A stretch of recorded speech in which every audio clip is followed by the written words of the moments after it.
Phillips and Kevin O'Leary on the Abby Phillips show, they were discussing this a little bit, and things with Kevin got a little bit heated. And what I'm saying is that now they are reaping the benefits of their father. In a different direction? Please. Just for a moment. Please. No, guide me. I'm blind. What does this have to do with Middle East policy? Please. Just, excuse me. Oh, yes. What does this have to do with the fact that he is trying to create a circle of friendship with the fastest growing geographies in the world before China does? But wait a second. Wait, let me finish. Well, on this trip, I just want to introduce an idea. This has nothing to do with policy. Go ahead. I'm locked in. What does this have to do with policy? One thing that I've heard for the last 4 or 5 years is anytime anyone had any criticism of the United States foreign policy in Gaza or whatever, is that these people would be being paid by a resource-rich government that propped up and funded terrorism, which was over in Qatar. Every single time. They were buying influence in Ivy League schools. They were buying influence in social media. They were buying influence everywhere. So anytime you saw somebody that you were saying that anytime somebody was thought to have any dealings with the Qataris, they were thought as being intellectually and morally tainted. Except the President of the United States, who takes a $400 million plane from them, literally is refurbishing it to be Air Force. Who cares about the plane? What does that have to do with the fact? Because it's Wait a second.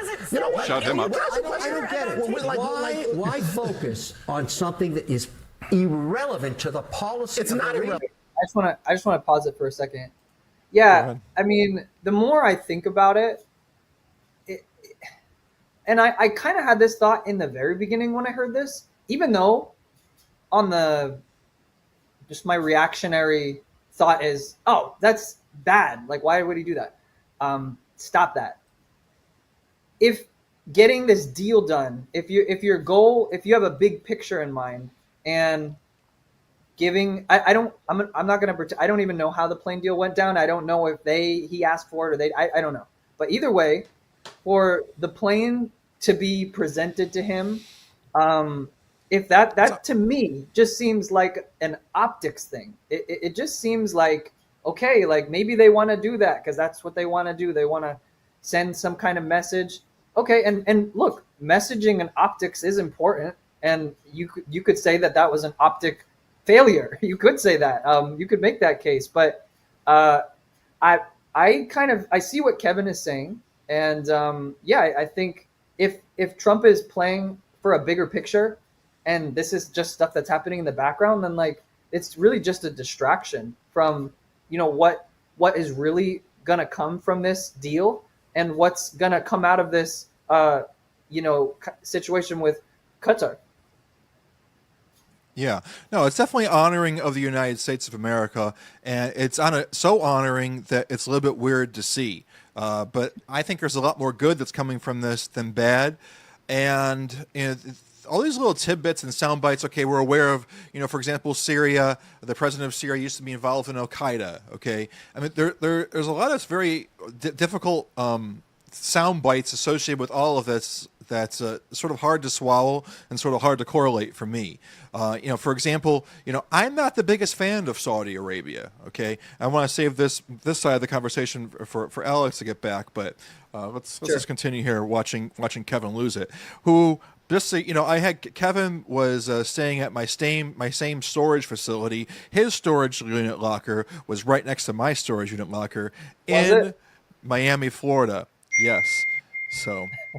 It's a fun little tidbit. Yes. That is fun. It's completely irrelevant. How is it irrelevant? Would you rather have the Chinese there? Would you rather have them there? Kevin, the United States Constitution would like to have a word. The United States Constitution would like to have a word. That's why people care. Yeah, people care because the reason that's in the Constitution is to prevent the president of the United States from accepting things that are being perceived as bribes. What is the national interest of this trip? The goal of the trip is not to get a giant gift that he can say belongs to him as president, but then he takes with him when he leaves the office. Abby, you have to distance yourself from Trump derangement syndrome. It's irrelevant to policy. It doesn't matter. Okay, what matters is, why are all these AI guys have you heard of the emoluments clause? Wait.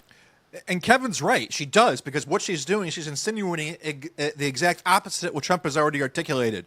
This is not a gift to Donald Trump. This is a gift to the United States of America.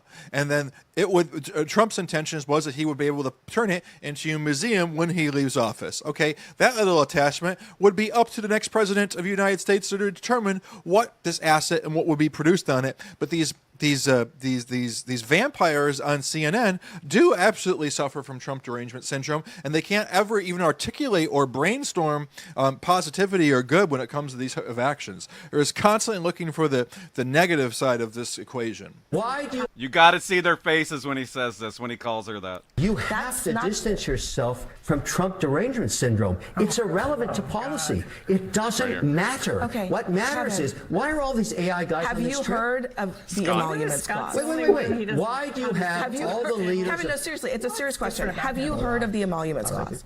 Do you understand that that is in the Constitution? He doesn't. Have you heard of the emoluments clause? It's like, because this was brought to my attention this morning. No, and do you understand that even if you think that maybe it might be okay, how many fairies dance on a pin, it's does how many not fairies dance on a legally pin? Incredibly dubious. Where do you So go let me with ask that? you a Realize that, question. right? So I'm sorry. Hold on. I'm Let me just. But Kevin yeah. doesn't operate by the same morals and ethics and values that we're I'm talking above about. that. I focus on you're policy. so rich, you get to be above it. It's That's so nothing to lovely. do with wealth. It's policy, No. policy. No, but here's the point about the policy. Let me make one point, fellas. Whew. What are we talking about here? We're talking I'm about how just that coming back lady. in it. The lady was just she needs a higher degree of deodorant, and Trump is starting to get a whiff of her armpits. I mean, Kevin O'Leary destroys libs with facts and logic. That's what we're talking about. Yeah, this is a Abby Phillips clip from the 13th, in which Kevin is defending, all the car activity, the planes, so on and so forth, while the CNN vampires are trying to attack him. And it's just wrapping up. Someone is willing to take a $400 million plane from a government, the kinds of things that Dan was talking about, people have said, even Ted Cruz had some issues with this. What else is he willing to do? Yep.